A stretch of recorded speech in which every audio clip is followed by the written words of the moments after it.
I've been watching you like a hawk in the sky that flies. You are my prey. Girl, I promise you, if we keep bumping heads, I know one of these days we gon' chop it up, probably talk on the phone. But see, don't know if that's good. I've been holding back this secret from you, probably shouldn't tell it, but if I let you know, you can't tell nobody, I'm talking about nobody. Are you responsible? Girl, I gotta watch my back, I'm not just anybody. Is it my go, is it your go? Say yes or say no, cause I really need somebody. Tell me you're that somebody, girl. I'll be at my spot at the park right now, up the block while everyone sleeps, sleep, sleep. I'll be waiting there in my coat and shade my eyes, so I'm low-key. If you tell the world don't speak, no, that would be weak. Oh girl, see I'm trusting you with my heart, my soul. Probably shouldn't tell it, but if I let you know, you can't tell nobody, I'm talking about nobody. Are you responsible? Girl, I gotta watch my back, I'm not just anybody. Is it my go, is it your go? Say yes or say no, cause I really need somebody. Tell me you're that somebody.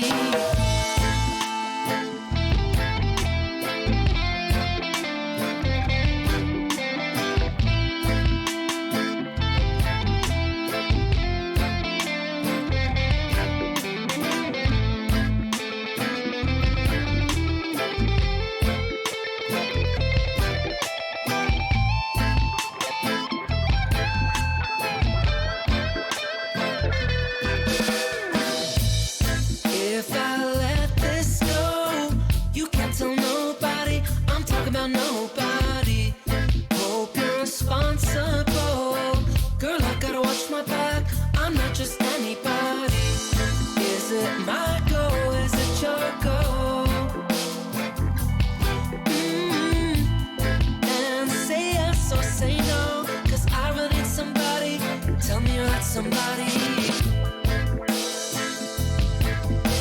cause I really need somebody. Tell me you're that somebody, cause I really need somebody. Tell me you're that somebody.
Tonight, reach for my stash in Zaz. It's stole my stats. See how tomorrow sees them grow up to be bad like me. Reggae music make me feel so high. Do you wanna get high with me? It'll make you feel real high when you rock it with tomorrow's bad seeds. But then I think to myself, oh Lord, what can I do? Oh Mary Jane, I got to learn to not to love you. Reggae music make me feel so high. Do you feel the way I do? It'll make you feel real high when you rock and reggae the old school.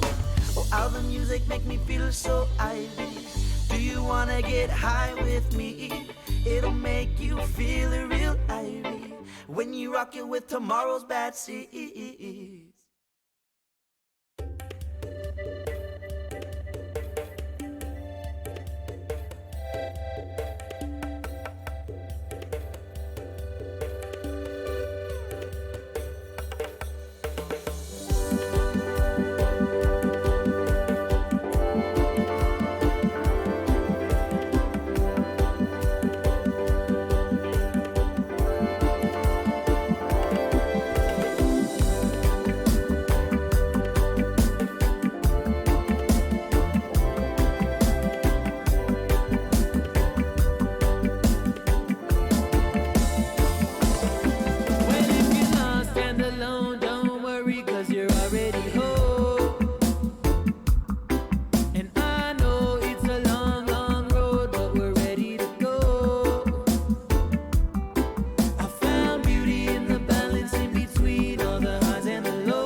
Chasing the sun, but it's gone eventually.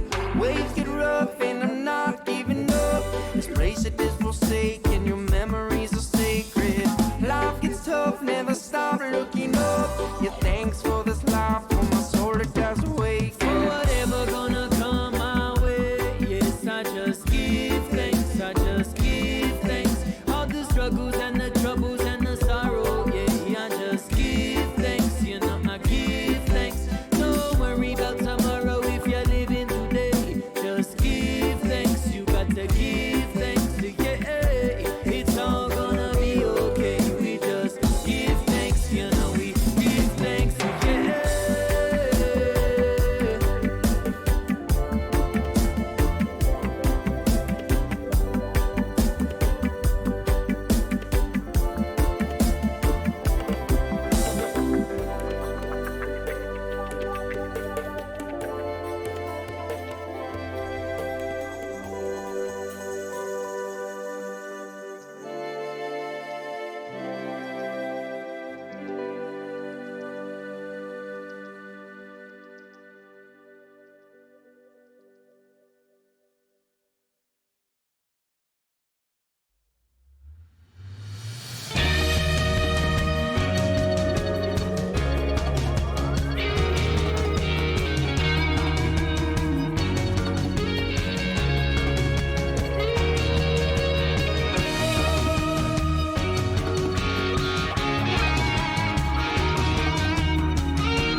this one.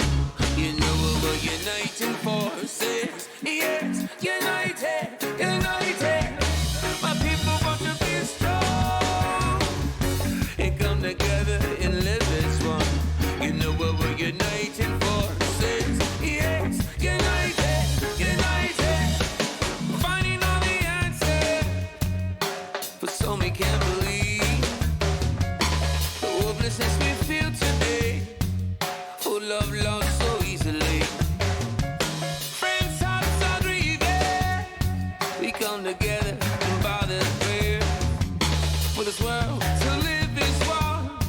The change is just begun. And people want to be strong and come together and live this one. You know what we're uniting for? Say, yes, united, united. And people want to be strong and come together and live this one. You know what we're uniting for? Say, yes, united, united. We find so many reasons. These broken hearts created a way. See the love on other faces. It's not just a new way. We can't change what they cannot. So why do this all pretend it's not? It's not love they're fighting for. It's us they're trying to conquer. People want to be strong and come together and live this one. You know what we're uniting for? Say, yes, united, united. People want to be strong and come together and live this one. You know what we're uniting for? Say, yes, united, united.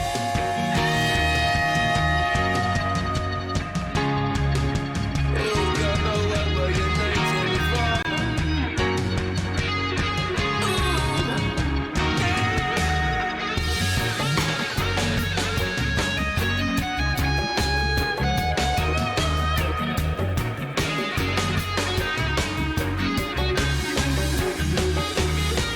People want to be strong.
So up. Nope, it didn't. It didn't work the way I thought. It just took. So I've been playing with that transition to give myself time to get back here, so you don't see me just flopping back. But I still haven't figured out the technical side of some of this stuff. So, but anyway, we're on now. So hey, what's up, everybody? Welcome back. Nice to see you again. Hope you had a great week of training or whatever it was you're doing. So I guess I'll start off with. We welcome a new person to the stream this week. This is Topaz. What's up, guys? Topaz has been someone I've known since I started jiu-jitsu. I think you were a purple belt when I started. I think you may have just got your purple belt. Okay. I feel it was like right before you had, I don't know how many knee injuries you had. Two surgeries, yeah. Okay, because it was right before Multiple I started. injuries, 2 surgeries. Yeah, okay. So I remember it was like, I started right before you had one of your knee surgeries. Okay. Because you were around and then you were gone for a while. Yep. But yeah, Topaz has been one of those people that's been like a part of my jiu-jitsu life or whatever. Ever since the start, he trained at ground control when I started at ground control. He's one of the few people that are still there. Since those days, it's just like anything. Everybody kind of branches out, moves out, and stuff. But he's always been one of the people that I've compared myself to. I tell people don't compare yourself to people in jiu-jitsu, and obviously it's true. But what I mean is, so Topaz is one of the people that's always been skill-wise better than me, because obviously he started, ahead of me and stuff, and has done it longer. But he's also, studies a lot. He puts a lot of work into jiu-jitsu. So, but he's one of the people that I've never had a size advantage against, because he's just as tall and long as me. I've never had a strength advantage against him, because he's always just been stronger than me, or at least as strong as me, because he's a strapping person. So he's always one of the people that over time, as I got to roll with, it's kind of almost like, oh, let's see where I'm at, because how I do against Topaz, because I'm not going to have any advantages other than just I have to use my technique. Some days it turns out well, and some days it does not turn out well. And Topaz is always one of the guys that's not afraid to put a little force into something on me either, when it's needed. So it keeps me honest, keeps me knowing oh yeah, he could just smash my face that way if he wanted to from here, and maybe I just let this guard pass go, because if he really wanted it, he could just take it, stuff like that. So, but also somebody that's always been really, really great in terms of the technical side of things. Always been very technical minded. So. He runs a, I guess we call it charity, right? Charity, it's a nonprofit, yeah. Nonprofit called Workplace Obsession, that he's been building over the last couple of years, doing a lot of different things with. So, in fact, I'll let him talk about that, because he can probably explain it a lot better than I can. So, thanks, appreciate it. Thank you for having me. Yeah, absolutely. To begin with, so I've been training for just about 10 years now. I've been at ground control. Columbia the entire time, but I do a lot of traveling throughout Maryland, Virginia, DC, Pennsylvania, active duty military, so I like to go up and down the coast and train with other people and help spread the word for a nonprofit. Like John said, Workplace Obsession, we're All In Foundation, so we use recreational therapy to help heal the invisible wounds of trauma, PTSD, anxiety, depression, suicidal ideology. All in, meaning all inclusive. So we have first responders, fire, law enforcement, military, family members, everyone. We invite everyone to come out. Currently, we utilize jiu-jitsu, stand-up paddleboarding, and art. Our recreational activities that we have now. We're going to expand this year to a few other items that I think are pretty interesting. Anything we can do to bring people in. So, workplayobsession.com is the website. We're Workplay Obsession on Instagram. Workplace Obsession, All In Foundation on Facebook. I mean, we're pretty much all over the place. Stuff, yeah, you got all the social media covered. Yeah, so it's cool. It's fun to go out and train. I think we have a pretty good footprint in this area. But the key to that has been allowing me to train with so many different people and learn so many different styles. So it's really cool. I have some good friends. I give a shameless plug for Enlisted 9 BJJ down in my friend Colton Smith runs that. And a couple other dudes, really great guys, really great program. So keep an eye out for them. I'm usually rocking their merch, but I have my regular gi on, so pretty good. Yeah. So what else? So today I'll kind of jump in a little bit. I'm going to look at some. Before we get into that, so what's up, facility? What's up, Oliver? CDC. Yeah, so there's no one there, but you got chat people coming up. So it's weird. My chat thing's funky, where it shows no people are on. Yeah. Yet there's people chatting. So. Well, I see Oliver's on, so I'm not teaching any secrets today. I know. Yeah. Nothing you can use against me later on. And then facility's a brown belt from. Oh shoot, where is he from? Alabama or somewhere? Oh, nice. Shoot. Nice. Remind me where I'm from if you're still from in there or whatever. Texas. He's from Texas. Oh, nice. So he actually streams on Twitch too. He streams. Sometimes him and his lady do some jiu-jitsu stuff online, and then other times he streams their. I have to check it out. I've never been on the Twitch stream before. I'm comfortable with YouTube. We also have a YouTube page, Workplace Obsession. Life and Jiu-Jitsu on YouTube. Not as many podcasts up there as we were doing before, but only because we're putting a majority of the effort into the nonprofit and putting together events. building a community, man. The biggest piece is getting people to talk, Yeah. and getting people recreating that sense of team that people lose when they walk away from the military or walk away from the police, Yeah. or whatever they were in. And it's, whether they're forced to walk away due to illness or injury, or they walk away just for other reasons. So Yeah. that's what we're there for. So yeah, not to steal the whole hour talking about Oh no, the no, it's foundation, good. because It's I would. important. It's great. Yeah, no, it's fine. It's fine. No, it's good. It's good. But I've got some. So for those of you guys that don't know me, like John said earlier, I'm about 6'1". So, and I hate pressure. So because of that, my game has been developed exclusively around open guard stuff. I do like to pass as well. So, but I feel like my passing game is pretty strong. So I'm focusing a lot more on playing from bottom right now and open guard stuff. So that's actually what I had in mind.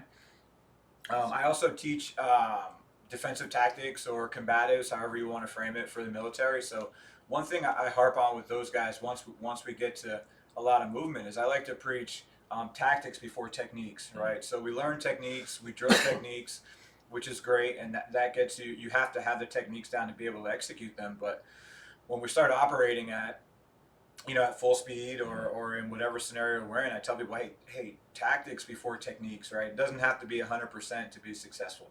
Yes, we have to talk about effectiveness versus efficiency, which is another subject all in itself. But sometimes we have to be effective at the cost sometimes of being efficient. Yeah. Yeah. So both of those things are really cool to kind of dig into, but I just want to talk some concepts first, and then we'll look at some things I'm kind of playing with. A lot of times when I talk to people, when I train, I talk a lot about concepts, and I'm not really big on. I'm not going to say I'm not really big on it, but I'm not really as good at getting into depth on the technique part of it, So, but we'll dig into that. And we'll see how it rocks and rolls. So that's one of the things I've always liked about Topaz is that, I like the way his mind works with jiu-jitsu. He's always one of the people that's always working on the next step of getting better. That's one of the things I think I learned from you early, and I think it's helped me get better faster. Was as a white belt, I had someone that was example, he always had something specific he was working on. And it was always something, he was always kind of working on the weaker part of his games. So as time's gone on, things that were kind of his weaknesses have become strong because he's just worked them and made them strong, and then he just moves on to the next thing, and it's he's one of the people I've always thought about when I talk to people about not getting stuck in your comfort moves, your comfort techniques, your comfort zone when you're doing your positions. Because, it's great, you're good at that position, you're good at that thing, but you're not always going to be there. And the training spot, when we're training, when we're, if it's competition, then yes, get where you need to go to win. Do what you need to do to win. That's what that's for. But in training, it's to get better. It's not to win. So if you're not working on the things, if you're only going back to your good stuff during training, you're not expanding. And Topaz is one of the guys that's always kept me, I think, in that mindset of always just working on what I'm bad at. So anyway, that was just So let's start. I'll start on bottom, and you can start. Start standing. And also, we'll just have to think which is best for the blue. This side's good for right now. Okay. I don't know how much of you they can actually see, but look, for me, sorry, as long as they I'm a big. I like double sleeves, and I like to go to the bicep. Right. So, however I end up there, we're not going to talk guard pulling today, but I like to go sleeve and in this hip. Because what that allows me to do is I love to emphasize 4 points of contact, right? So as a guy that plays on bottom, I have to mentally focus on maintaining 4 points of contact. It's pretty simple, right, to move my hips around, to move their weight, but I have to focus on 4 points of contact. Once I lose this, I'm susceptible to something, right? This is pretty basics, but we're talking conceptually, right? But we see this a lot where people get lazy or they don't know where to go and they lose this 4th point of contact. It can even be here, right? But I have to maintain that focus on no matter how short of a time period it is that I lose that 4th point, I'm making that connection as soon as possible. Here I'm on a bicep here. I have a double sleeve grip on this side. If you guys can see it, turn a little bit this way, John. And now I have this foot here on the hip. So everything's the same. what I like to do when I first pull guard, right? I'm going to talk a little bit about collar sleeve, because that's what I'm playing with a lot now. But I'll end up here, and I just like to move their base around just to frustrate them enough. Because what most people will end up doing, right? I'm going to flow through because we're still kind of warming up. Is I'm going to play with them enough until I can get them to give me their posture, so I can work to collar and sleeve. I'm never going to force myself to really overextend here to kind of, I don't like reaching up for this collar, because essentially what this does is as I elevate my upper body, it actually relieves some of the pressure through my feet. You may have never really thought about it, but I'm in this position so much I realize it. So as I start to sit up, I lose this tension here on the hips. And this is where I'm susceptible to being passed, or at least lose this position during this transition. So what I do is I continuously change my position here on bottom until I can break their posture enough where it's already there. So I have this nice collar and sleeve grip. Now with my collar and sleeve, I like to just move enough. There are a lot of sweeps from here, but yeah, I like to move enough until they give me something. I can sit up into De La Hiva from here and start to set up other stuff. But we're going to go to where we moved our opponent, and he puts his near side knee to the mat. Boom. As he tries, because he doesn't like... Yeah, I feel uncomfortable standing. I'm going to fall. Turn a little bit this way now. Yeah. A little bit. Yeah, give me like a nice angle. Yeah, here. So we're still establishing this collar and sleeve, and I like to work foot on the bicep on this side. We're going to start foot on the bicep, nice and easy. So now we're going to rotate our foot from the hip. We'll switch to underneath this bottom side ankle. I love this here. So I pull and extend, right? I like to keep their weight down. If they give me this angle, I'm going, no, you're good. Foot right to the hip here and pinch. So now I have this knee pinched behind his armpit. Foot's on the hip. Now this outside foot that's on his bicep is just going to help me rotate over to my omoplata position. We'll turn a little bit. Boom, boom, boom. Yeah, to there. And everything else from here is the same. I close my omoplata. Now what I like to do from here, and I think Oliver's seen this before, what I like to do from here is I like to come underneath the face to this far arm. Let's turn all the way around. Yeah, let's turn so we can see that. So I like to come underneath the face of this far arm and hook here, right? Because I can finish from here to help me sit up. Sorry. Yeah, it's okay. Right? And then I'm not as worried about the roll from here, because this position's so tight. Yeah, I can't really roll through your foot. If I leave this out here, he can start to grab this foot. Yeah. And start to work his escape to reset. So nothing really new or fancy about the omoplata setup itself from the position, but I really like to emphasize looking for this here. The other piece is what Stephen Miller always used to say with triangles is jiu-jitsu foot versus ballerina foot. I still try to point this toe up to the ceiling as best I can to get this nice tight clamp here. And then I can just extend here and finish. I like that position much better than, I mean, people will roll depending on the speed of how everything goes down, but I like that position much better to finish from than like the traditional. Trying to break them down from the side. Yeah. I feel like, I mean, me personally, I'm very comfortable in that traditional omoplata position. Yeah. Because I know what you have to do to finish me. So I just need to make sure those things don't happen. With that foot in front and extended out, I'm kind of no longer in charge of where the position is. Because once people get me in that omoplata and stuff, I can start to base. You know, I have a lot of control of what's happening. They're stopping me from doing a couple things, but I have a lot to do. With that hook through, I just get extended out. And it's the same too. If the foot comes up on a base, I can even go to that far leg. Oh, and under the foot too, yes. Yeah, it's a very uncomfortable position to get stuck in as a person in omoplata too, with that foot under. I've had that, I think probably Stephen Miller a long time ago got me stuck with there, where it was just like, you just feel like you're basically at the mercy of what they're doing. So it really sucks. So you were talking about the 4 points of the 4 points of control. Always. I really like that from a concept, especially for folks that are just beginning to work Yeah. on the bottom game, you know, this is a huge part of guard retention, just conceptually in general, maintaining, not even retention, but maintaining. Because you're going to start losing your guard positioning as soon as you start to lose some of these points of contact. Because like you were saying, with the 2 grips on the sleeves and the hips, I'm really at the behest of whatever he's wanting to do. You know, he has all this stuff. I have to start breaking grips. I have to start pushing these off. Like, I have to start breaking up those points of control like he was talking about before I can start anything. Because as long as he has these, he's at such an advantage from this position. I mean, even posture-wise with these grips, I can only posture up so much. And then as soon as you get the collar grip, it becomes even worse. Yeah, some of the things that I personally like to key in on is I'm a big fan of the hips, and then I don't use this armpit as much as I like this crook of the arm on the bicep. I like that a lot because I like to call it a puppet, you know? I like to call it like this Pinocchio position that I like to use. And then I'm big on pushing on the thigh. Yeah, that's really... I feel like it compromises the posture so much here. But I try to tell people, like, even when we're doing a lot of this passing of grips, right?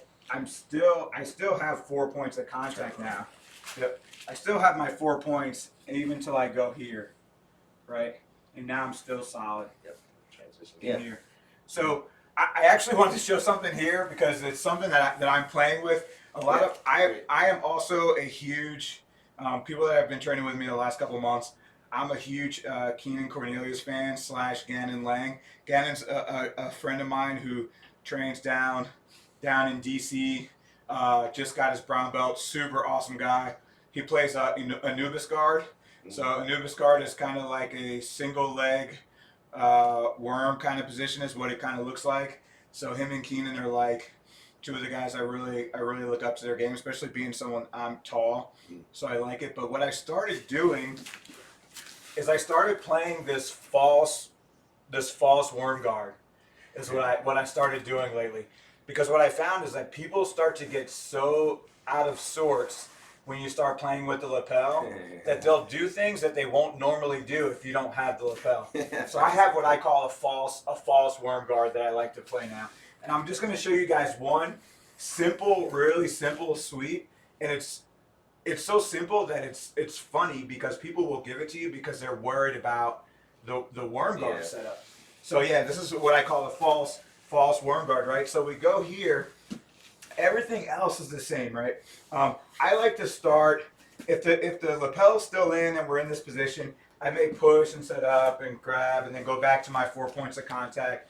But boom, now that I have this lapel, right, this is now, to me, my 4th point of contact. But what you see a lot is, so you can either go to, for you guys that don't really play worm guard a lot, let's turn a little bit. You have traditional, right, where my foot is up here and I'm underneath and I come through and finish. So you have traditional, right? Now you can also have where this foot is underneath, or you can start to set up like a reverse Delaware worm.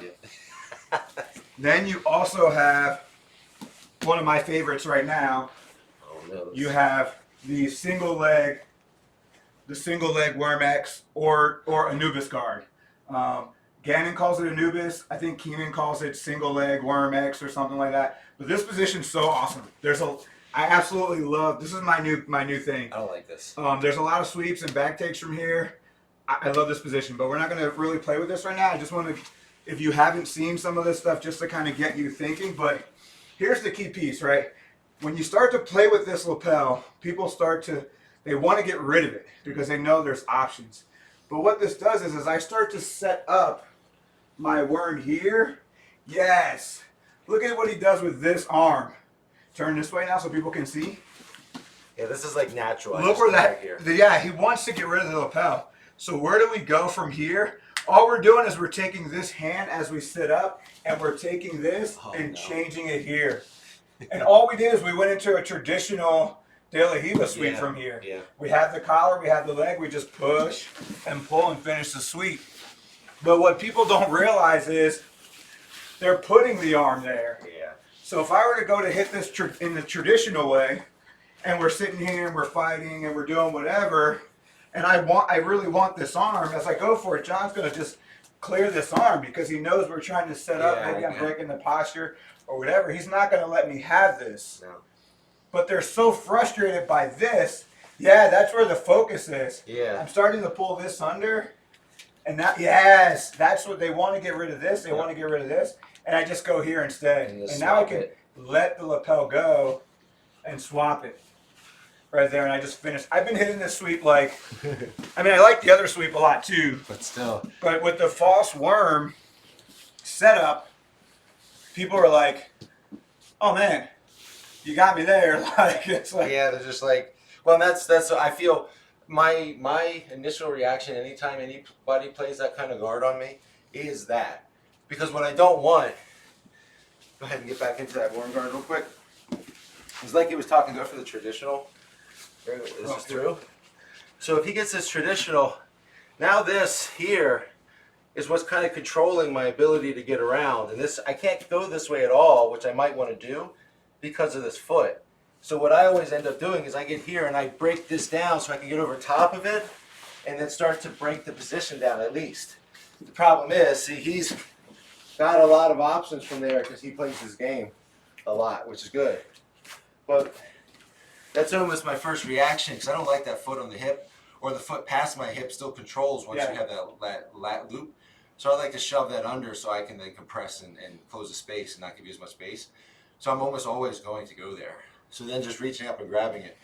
it literally puts that arm right there and lets you make the transition, which is why I like it so much. Yeah.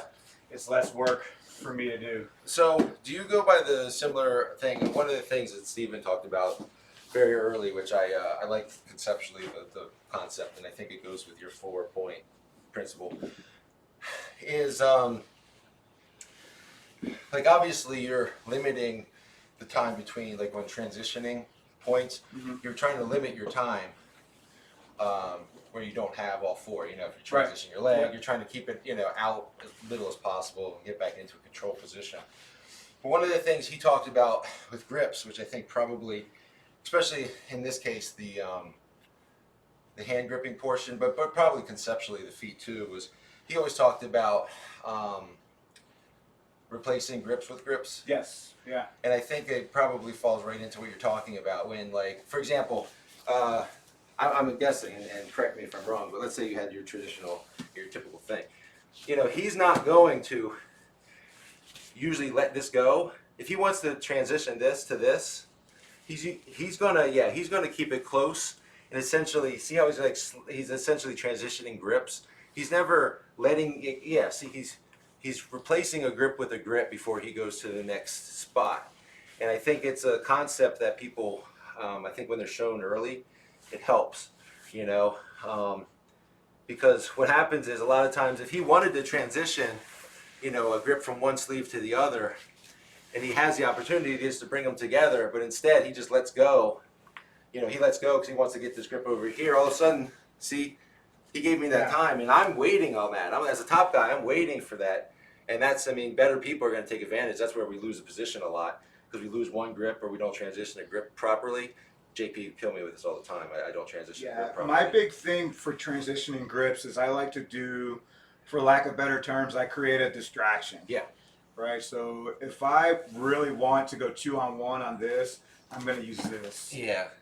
So now, while you're focused on regaining your posture, that's when I'm making this transition. And then by the time I recover, you're already so back for me, to I guess most people do it instinctually, but that's really what it's from. It's like I need to create this distraction. This position right here. This distraction.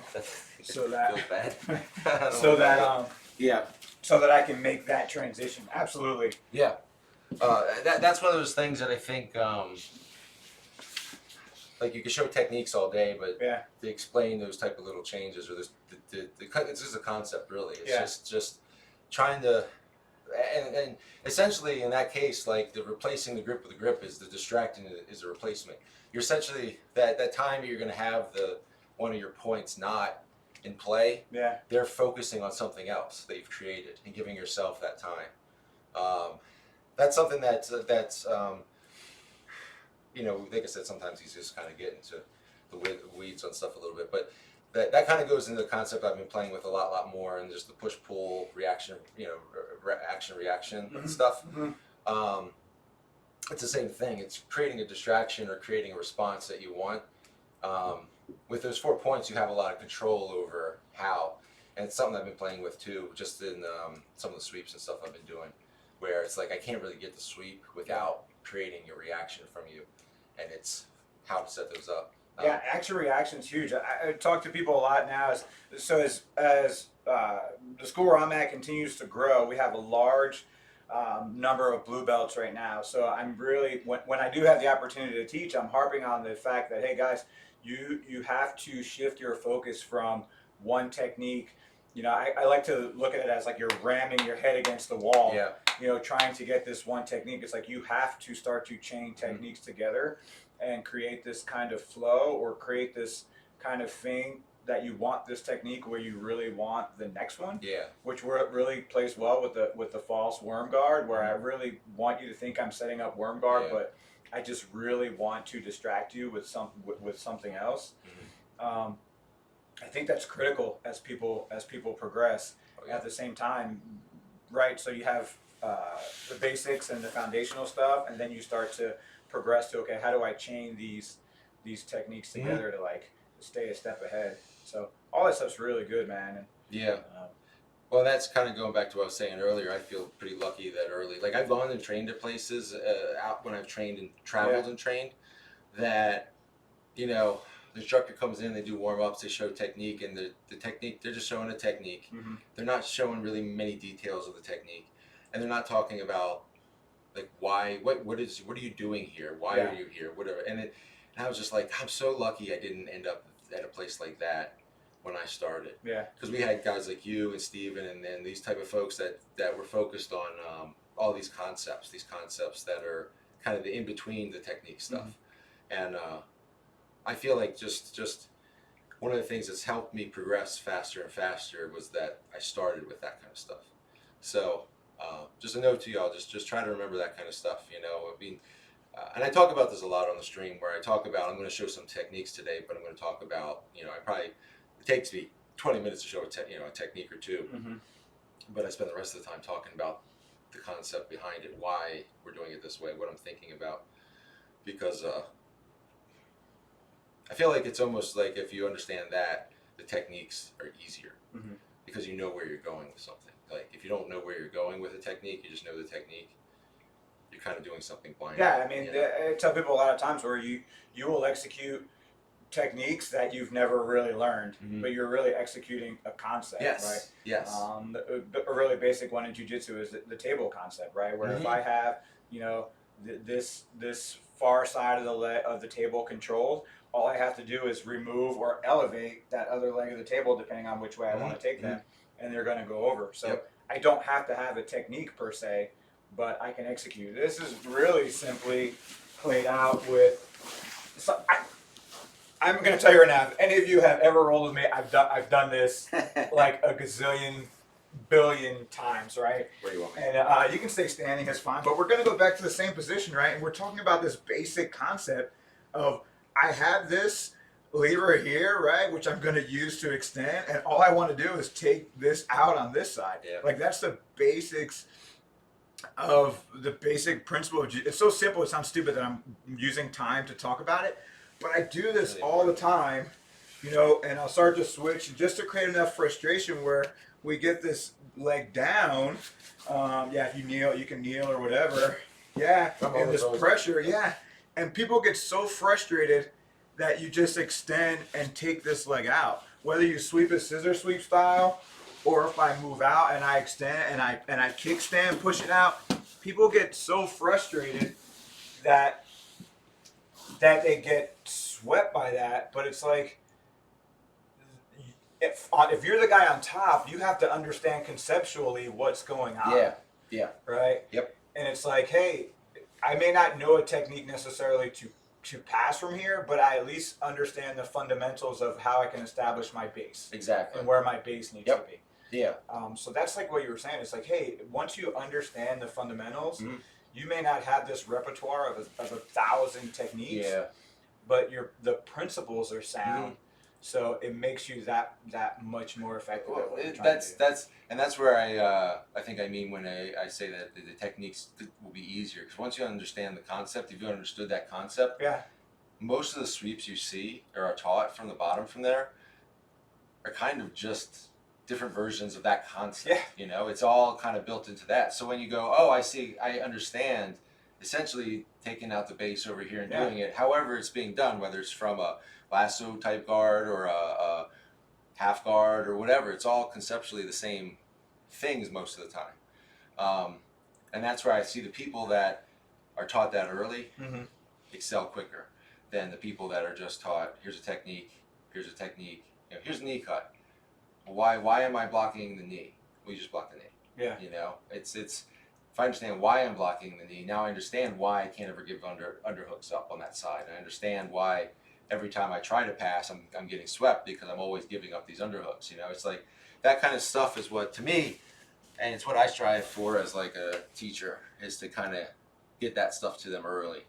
You know, because then it's, you know, then when I'm teaching them a sweep and they're not quite getting it, I can relate back to the concept and go, you know how we do it like this with the scissor sweep. And that's just like same thing. Like the concept you just talked about with the foot and the arm, or the arm, and it's the same structurally conceptual. It's the same structured concept as a scissor sweep, just like you said. It's just a different way of setting it up and performing it.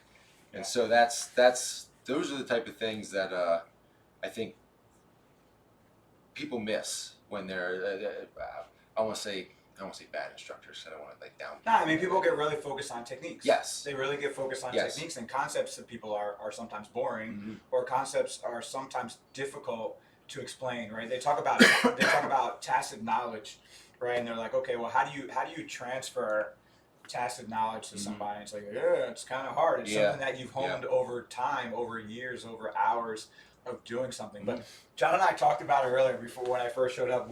We talk about concepts. So I wasn't going to show this because I was set on talking about some open guard stuff, but we were talking about the concept of the stiff arm. Right. So I love to stiff arm from. He does. From a lot of places, but predominantly from on the bottom of cross side of side control, or also from sitting, because I play open guard a lot.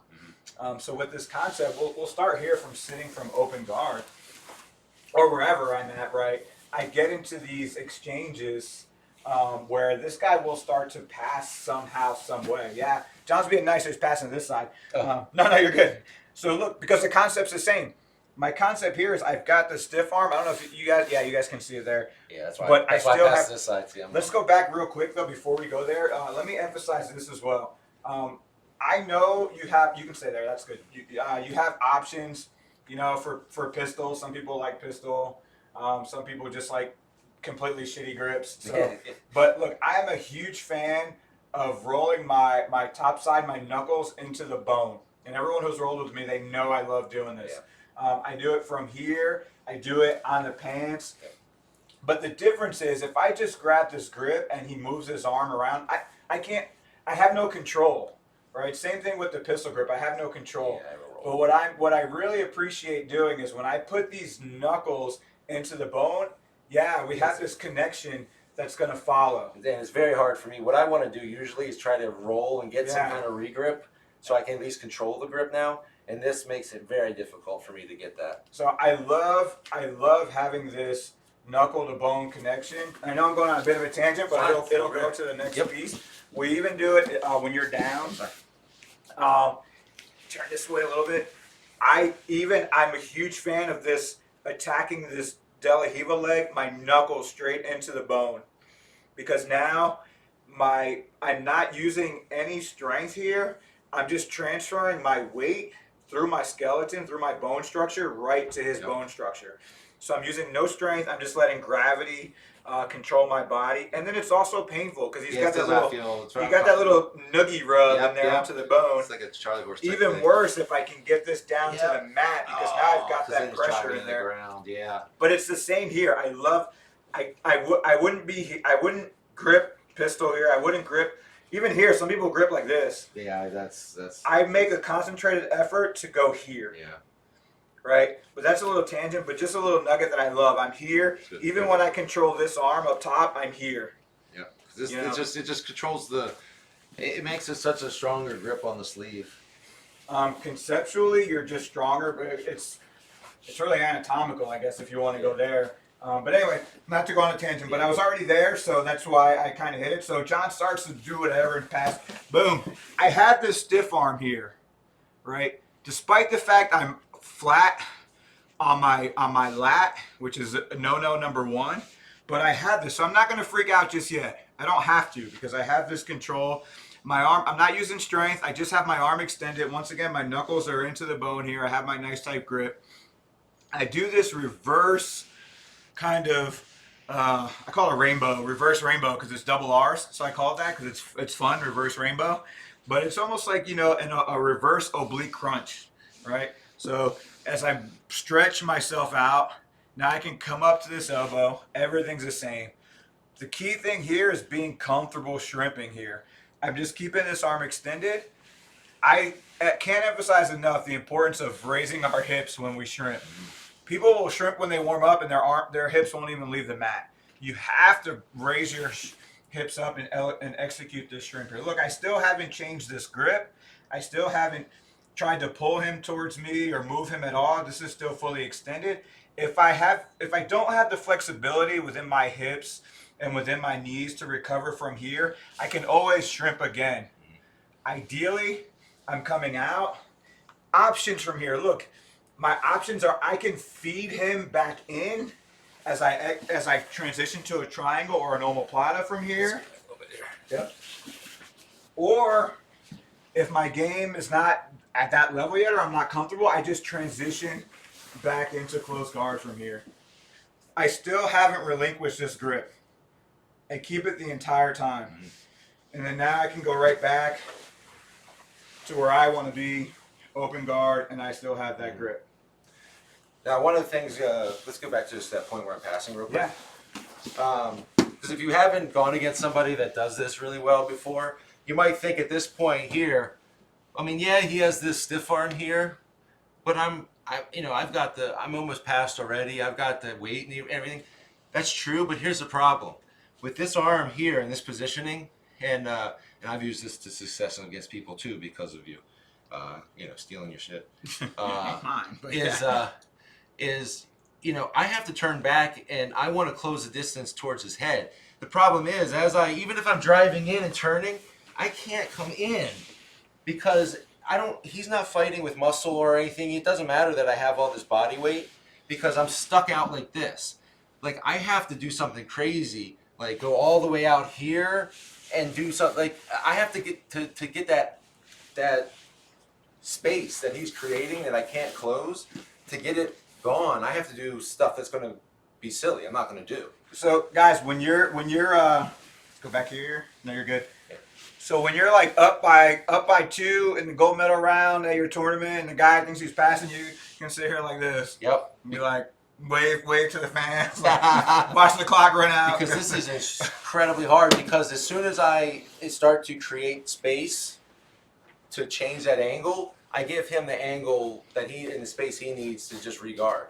So it's like super frustrating. It's really frustrating, and it's really frustrating because most of the time it happens when you've almost completed a guard You've pass. used a lot of energy. And you've used a lot of energy. Yeah. That's the other thing. In that situation, most of the time, to stiff arm someone and hold them locked out, it doesn't take a lot of energy. Because like he was talking about, you're using the structure of your body, your skeletal frame, as opposed to like pushing with your muscles. So people, if they're really fighting the pass, and you just have them stiff arm out, they're wasting so much energy. Just energy. And then they waste all this energy for 15 seconds.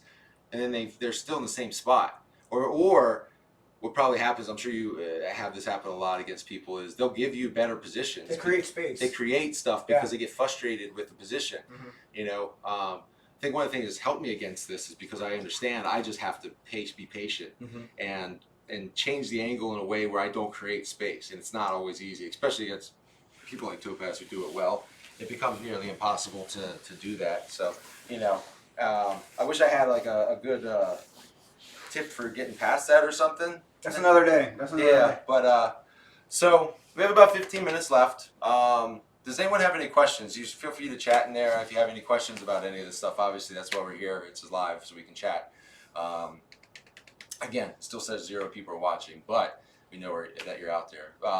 If you don't have any questions, which is usually the case, I can move on to one more technique, and it's kind of a technique / concept. It's for a guard pass. It's something that I worked this week that, strangely enough, fits into what I do from guard passing perspectives a lot, but I've never really used it. But as soon as he showed it, I was like, oh, I probably used it without knowing it. Like just like you talked about, Yeah. I've used the concept of it without necessarily knowing that I was doing a technique per se. Mm-hmm. And that's sometimes people ask me what a sweep is or something. I'm like, I don't know. I just blocked this, and I knew if I elevated this with this block, you're gonna go. So sometimes you hit stuff with people that you don't even know what it was because you're just going with the concepts. But I think the best way to see this is probably with your head pointed that way. Okay. So this guard pass is going to be a knee cut pass. Obviously, I've shown knee cut passes before and stuff, right? But it's a knee cut pass that we build up to from when they have like a knee shield half guard, right? So we're knee shielded here, and they have half guard. So a lot of times from this space, the primary focus of the person on the bottom, obviously including regarding and things like that, is he generally doesn't want me to get an underhook, whether it's on the head or getting grip here. So sometimes I'll be fighting and blocking. You can go ahead, block. So I'm going to come in and I want to get to the point where I get a grip here, okay? I'm going to transition my grip back to the top here. So this is going to allow me to start controlling this. Now here's the thing with this knee shield, if he's super high, like I want to get it compressed. I want to get it down eventually. But if he's so hell-bent on keeping it up, that's fine, because I can start to come in and changing and go to something essentially a different pass, where I'm going to start to flatten him out and it's like spread his legs apart and like over-under pass or something like that. But in this case, I'm here, I'm going to step my knee up and drive into the space and then step up. Go ahead and open this up a little bit so I can see here. And step up. So I'm not really through. He could even have like his legs crossed. Some people like to do that, some people don't, for locking here. That's fine. But once I get to here, the big problem you're going to run into is this knee. Obviously, I can't pass through this knee. I could try to go around it. I could try to, but the problem is I'm giving him a lot of options if I try to go out and around. So one of the things I'm going to do, and it's so simple and stupidly simple, is the reason he can block me right now is because his hips are pointed this way. Essentially his hips, if they were a box in front of him, are facing towards that back corner up there. That lets him get this leg and use it as a blocking mechanism against me. So what do I do to get rid of that? I want to flatten that box out. I want the box pointed straight at the sky. Good thing is I'm in a good position to do that with just the pressure I have. I'll be nice about this. No, you're good. So what I'm going to do is I'm going to take my knee and I'm going to drive it towards his chest.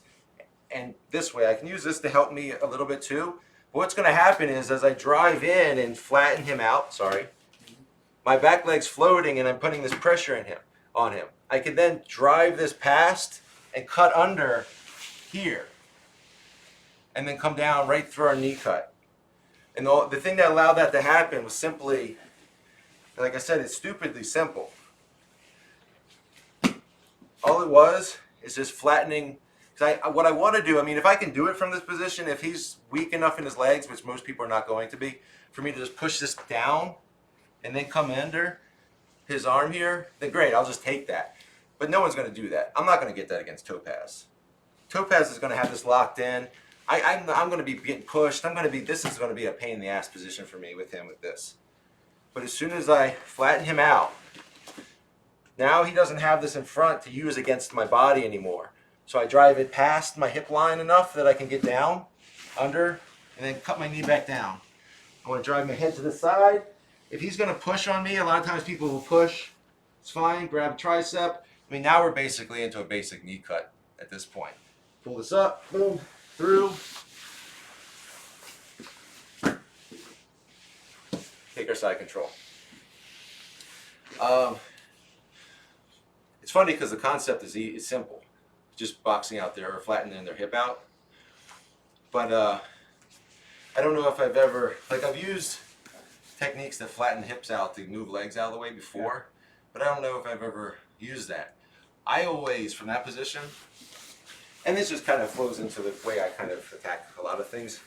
If I get to here, I get to here, and I either cut through here and drive, I do a lot of the compress, smash, and pass things from there. And this is kind of similar, but this goes to one of the new things. I don't know if you've watched or seen, I know Jason's been probably talking about it a lot.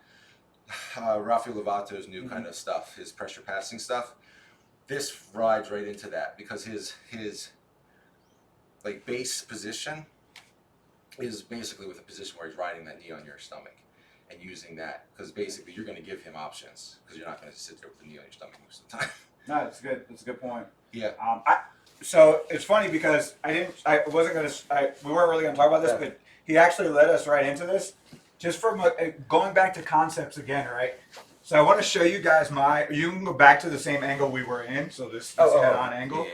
Conceptually, where my mind is at when we get into this battle, it doesn't matter if you start to knee cut. My emphasis, because I'm an open guard player, my emphasis, I don't go deep half. I don't stay in half guard. I'm going back to the stiff arm.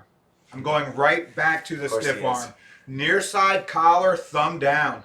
I'm going right back to the stiff arm because if you try to cut, I'm here. Yeah. Reverse rainbow, and I'm back out. Too much space. I'm going right back. No matter how tight this setup becomes, right? Yeah, this arm's here defending, but I'm going right back here. If this leg's up, look at this. Yeah. I'm going right back to the stiff arm because this is the concept. There's my reverse rainbow. Now I can come here. I can either come up for a single. I can shrimp back and go back to foot on bicep. Yep. But for me, let's turn back again. Conceptually, I want to keep it. I'm a kisser, right? I want to keep it simple, stupid. You can get this tight, right? I can have this knee shield in and develop. But all I'm using this for is really just to get this. My arm's not, I don't have the stiff arm yet, but I have the grip I want. So whether I start to reverse rainbow to create space to extend this, even if you start to bring this back up to clear this, here's what you're fighting. Yeah, and the problem is, let's say, because what I feel like here is I can still knee cut through. That's fine. The problem is, reverse I have rainbow. to deal with this. Reverse rainbow, now we're here. This stiff arm, I'm stiff arming wherever I can. Creates a whole mess of problems. And as an open guard player, like deep half guard, it's a little different, but like for someone who likes to always be an open guard, stiff arm will create that leg stepping up. Yeah. Because you feel like you start to lose your balance, right? So my really the thing I need to defeat from half guard is getting this leg out. True. Yeah. So sometimes people will just sit really heavy on this leg, bring this back in. You can put the knee down or whatever. Yeah, people will sit heavy on this leg because they know they've rolled with me enough to know they know they can't that I want this out. Yeah. So I use this to lighten up this leg. This is As soon as I can, now I can pull this out. That's all it takes is one little push. Now I'm back where I want to be. And now this is. And now I can go to bicep. Now I'm back in open guard again because that's where I want to be. If you see, and some of the guys I'll train with, but me specifically, if you see me in deep half guard, then there's a problem. That didn't go well. Yeah, that's like I'm like in a last ditch trying to get back to something I like, and that's like the only reason why I'm there, or I'm playing, having fun with it. But so there's that, and then one other area where, and this is just a discussion that maybe John will have me back for another day. Yeah, absolutely. Just so you guys can, your head will be this way, so you guys can understand my approach. Yes, I'm 43 years old, but I think I'm like 19 in my head, right? So I don't really like to stay in any one position for too long. So I've been teaching this series lately. If I get here, and this knee shield's my problem, right? I'm controlling it inside. I'm coming up right away. If this isn't defended, right, tightly, I'm going boom, right to X pass. Yeah, he would. Or if I go here, we're here, boom, he's defending. I'm coming up. If he goes here, right away I'm switching, boom. Long step. Yep. So for me, this is a knee cut is a 3-part pass. Yeah. I'm not a big fan of coming here and then like Fighting here. having to come back here and then Uh, once I get here, if I'm here, you're resisting, boom, Just changing up and going. Yeah. right away. Yeah, Yeah. like everything for me is like, and I'd love to come on and go absolutely, through it yeah. slowly and work through the details, but That's definitely we can have you back for that. 'cause for that's me, good it's stuff. like, Yeah. hey, I'm setting up this knee cut because I want the long step.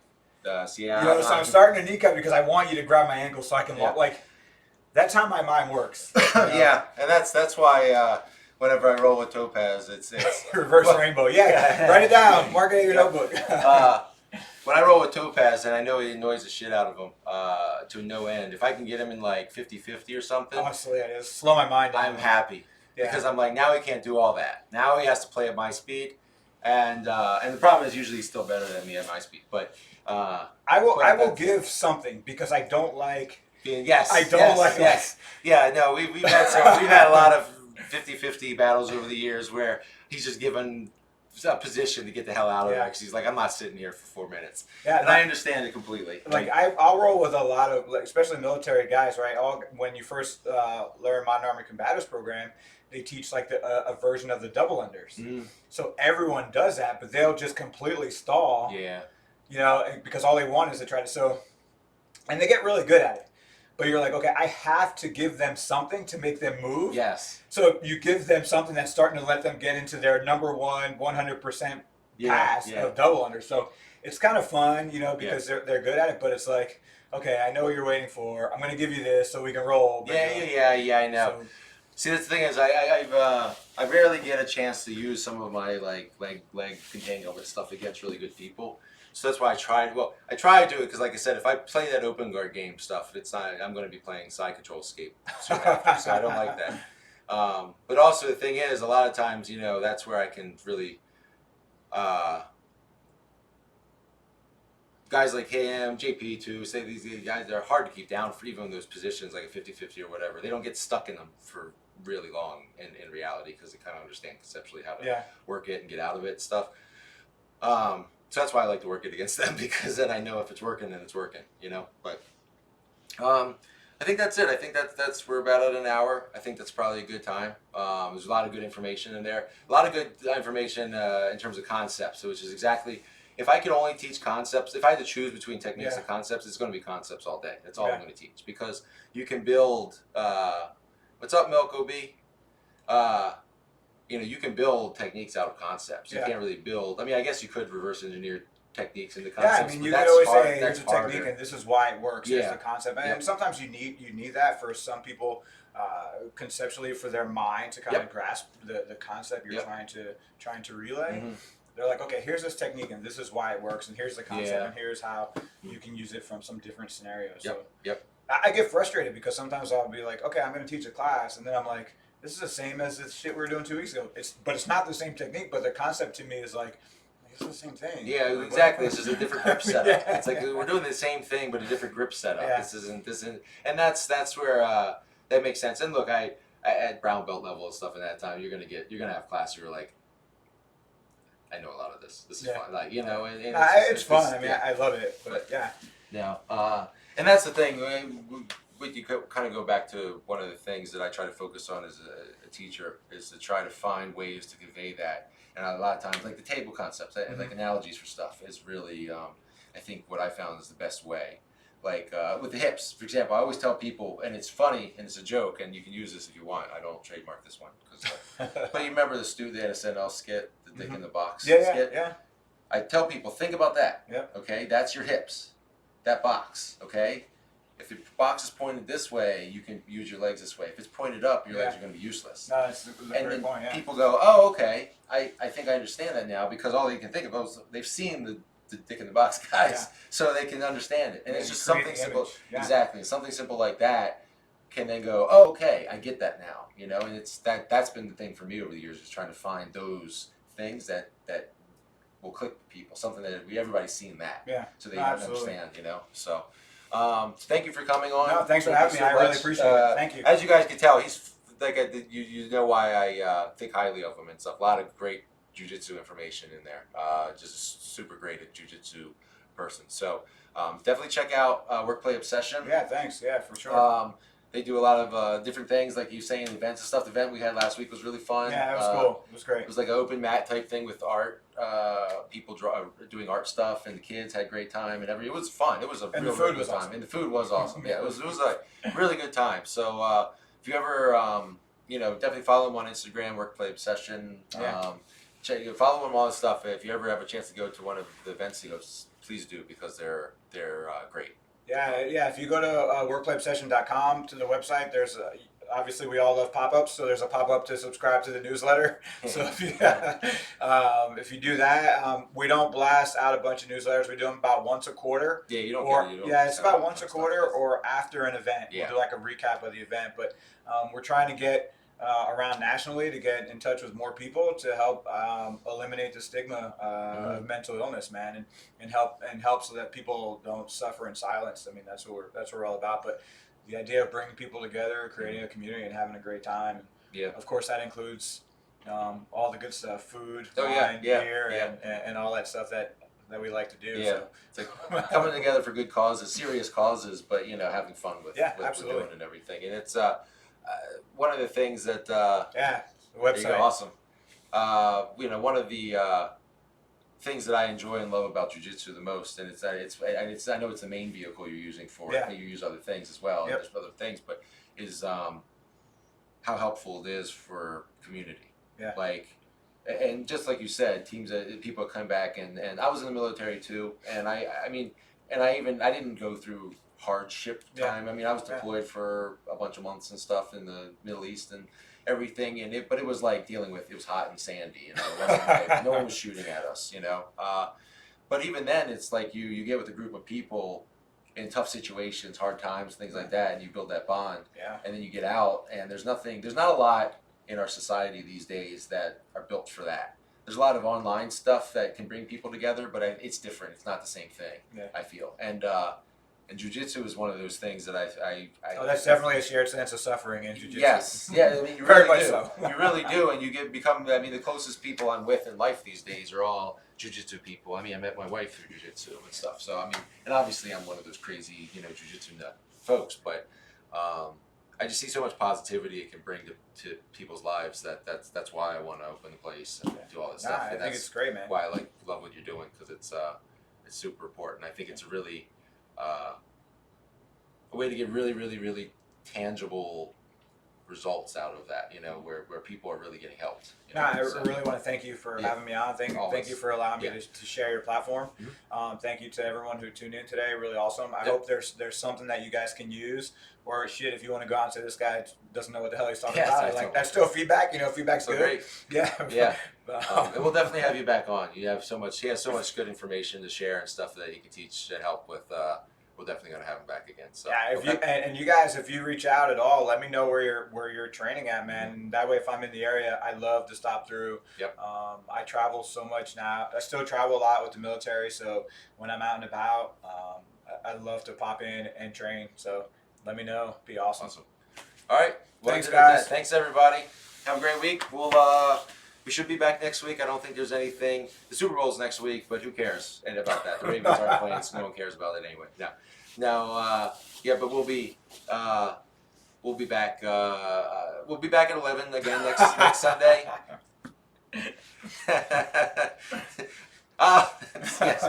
Yeah. Well, she was upset when I told her what we were doing last week with the knee on belly. Yeah. And then baseball bat choke and reverse armbar and stuff. Or far side armbar. And she was like, "You couldn't just wait till next week." Yeah. I was like, "Yeah, I could have, but this is what I feel like showing this week." So. You can see how much he's smiling, how much he enjoyed it. Yeah. We, like I said last week, we might be switching this back to 2 p.m. after next week since football's over. We'll see. I'm going to feel it out, talk to some people, see. I might do a couple at 2 afterwards and see. I mean, if I just get twice the number of viewers, then obviously that's the time to go, So, but follow, follow me on the Instagram and stuff. I post on there. You'll find out. So, okay. Till next week, everybody. Thanks, guys.